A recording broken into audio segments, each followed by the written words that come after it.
All right there. Um, Hello, Saber fans. Um, Basically, I'm just making this video because I saw Korbanth's video, and I just wanted to talk about some of the not flaws, kind of like the things that I had issues with, um, because I didn't see him mention it. Um, so yeah, let's get into it. First off, let's talk about the pommel. When he said super glue the pommel, um, don't super glue it. Um, because he was saying put super glue on the edge down here and then put your pommel on and then screw it on. Don't do that because that super glue is going to seep through and it might get on your speaker or somewhere valuable or important. So basically, I'm going to demonstrate kind of like with this one, how I did this one. This is the vented one. This is the display. I always use the vented one because I never use the display one. But basically, what you're gonna do is you're gonna put E6000 or you're gonna put JB Weld, Quick Weld, the stainless steel version, on this part, and then you're going to slide on your. Make sure you put it on the inside of this part of the pommel, and then you're just gonna slide it on. Take a napkin, clean around the outside and the inside of the pommel, and then just basically let it sit there. Let it dry. I let mine dry for like a day or two. Yeah, this isn't going anywhere. It's not going to undo. It's not going to twist or anything. Um, the only way it would basically come apart is if I take a blowtorch, which I have, apply a lot of heat to it, and then pull it apart. But I'm not going to be doing that. So yeah, don't do that. Second flaw is the blade pommel. As you can see, yes, I have mine still connected to my blade. It's not broken or anything. I can take this on and off. The only issue that I have is there's like a centimeter or like I don't know the diameters, but basically this blade pommel doesn't fit the blade, so it's still wobbly. Um, I'm not using all of my retention screws. I only use one or two because there's another video about that. If you go watch a video talking about why not to use all your retention screws for your blade or why it's so wobbly, go watch that. It's not my video. It's another person's video. Um, but basically, yeah. Um, the blade on here is still wobbly. Let me kind of demonstrate that. See? You guys see that? Okay. So, in his video, he was saying you have this cone knob right here. And, you tighten that down and basically what's it called? Chassis isn't going to come out. So you have your chassis, you're going to line up your buttons with your clamp card right here. And he said tighten down the thing, which I just had. And basically what I'm trying to get at is when I first got the saber, that's exactly what I did. Luckily I was on my carpet, and when I held this down at an angle, this slid out and it fell. The battery came out. I was scared. I thought I broke it. Luckily nothing broke. What he didn't mention is that there's a retention screw right here.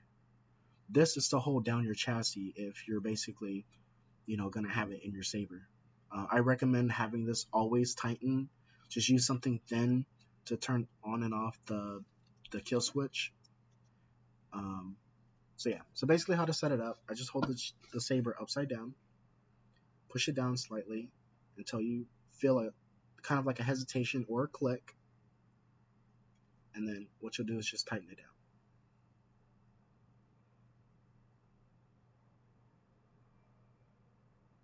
Not too much, just enough where you feel a little bit resistant. Okay, and then that's it. That the chassis is not going anywhere, even if you have the cone knob untwisted. Okay, so back to the blade. So how I have this is I hold the saber kind of up like this. I put the blade on here like this, and then I just start to slightly twist. I have to go backwards until I hear like a slight click. There we go. And then you can twist it on like that. Then you can twist from the emitter part. Okay? Just like that. So yeah, as you can see, I have like some tape right there to hold in the blade.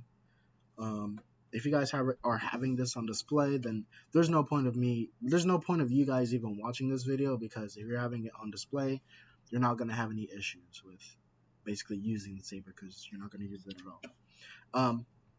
But yeah, so basically, kill switch right here. Just use something thin. You can use Allen switch. The Allen key. Not Allen key. Your Allen wrench. You can use a piece of a pen, just something very small. Turn it off. Turn it back on. Your overconfidence is your weakness. Basically using something thin on the kill switch isn't going to damage your saber unless you're doing it very hard. Just do it very slightly with 2 fingers, 3 fingers, and then that's it. Then you take your pommel, put it back on. I have mine lining up on the opposite side of the clamp card. So usually I think it's supposed to go right here or on this side, but I have mine on the opposite side because I'm going to have this on the right side of my belt, so I can just grab it and use it.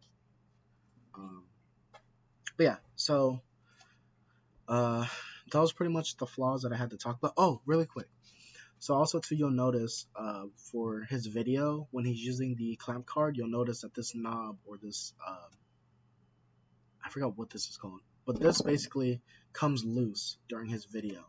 That was another issue that I had using the saber. He was saying to tighten it or loosen it, but if you tighten it, this clamp card can't be pushed down because it's being squeezed by the clamp card. By the clamp. If you loosen it, then it's going to become too loose to where the clamp card basically slides up and down. Some people were saying, oh, you just put a little bit of E6000 underneath the clamp card where the tactile switches are, and you can basically just have it like that. You can do that, but once you basically have it like that, you can't take this clamp card out. It's kind of stuck like that. So I just basically took the square, I don't know if you guys can see it right there. Underneath the square, there's another thin piece of square that goes onto a Graflex clamp. I took that off and put that underneath, and that applied just enough kind of retention or strength for the clamp so that it doesn't come loose. Also too, I was watching his older video about the V2. His power was up here, and then his auxiliary was down here. When I got my saber, I thought it was like that, but the power was down here, and the auxiliary was up here. Once you basically configure the saber to how you want it, it's going to be different. If you want to keep it the same, that's up to you. But for first, when I configured it, I put the power up here, auxiliary down here, but I switched it back because I added gesture controls to it. So power's up here, down here. I also matched the nice lime green to the movie.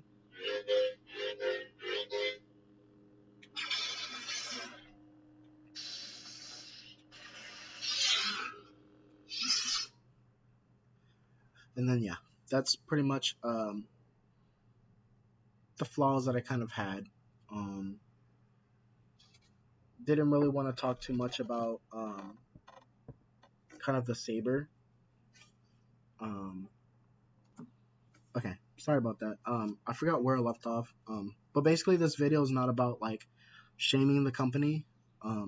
Korbanth, you guys make amazing, top quality sabers. You guys basically made me spend all of my money on just this saber.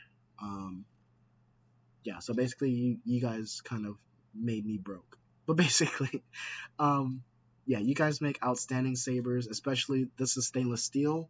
So this isn't going to rust or anything like that. I even had a hard time weathering this because of how strong the material is. I also recommend other people to buy from Korbanth. They don't have just the V2. They have other sabers too. They have the Anakin what is it called? I don't know the saber names. It might be Youngling Slayer. They have the Obi-Wan Kenobi from Episode 3. They have Qui-Gon Jinn with the Master Chassis that just came out. Yes, Korbanth, I do watch your guys' stuff and I keep updated because I love your guys' quality. Um, but yeah. Oh, really quick, the other slight flaw that I had was the weathering on the saber. So when you get your saber, it's gonna have two coats. It's gonna have a clear coat, and then it's gonna have the paint. I know, Korbanth, that you guys don't go extreme on the weathering because it's you know basically not really kind of I don't know, but basically I